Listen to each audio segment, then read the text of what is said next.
ఇవాళ Sunday special curry ఏంటో తెలుసా? చికెన్ మటన్ కాదు, వెజిటేబుల్, అది కూడా ఆలు కర్రీ. చాలా టేస్టీగా ఉంటుంది.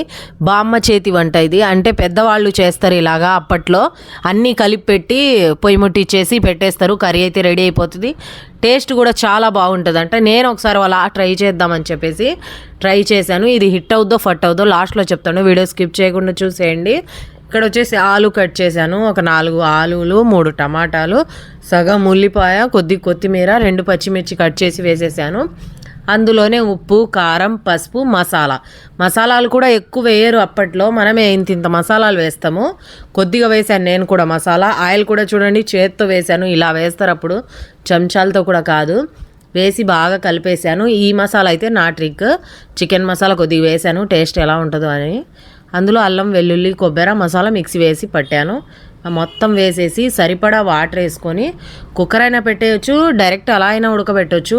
టేస్ట్ అయితే చాలా బాగుంటుంది. నేను కూడా ఎప్పుడు చేయలేదు ఇలాగా, ఫస్ట్ టైం చేయటము. కూర ఉడుకుతుంటే ఇల్లంతా గుమగుమలాడుతుంది. టేస్ట్ అయితే వేడి అన్నంలో వేసుకొని తింటే టేస్ట్ సూపర్గా ఉంది. ఒకసారి మీరు కూడా ట్రై చేయండి. వీడియో నచ్చితే లైక్ చేయండి, షేర్ చేయండి, సబ్స్క్రైబ్. బాయ్.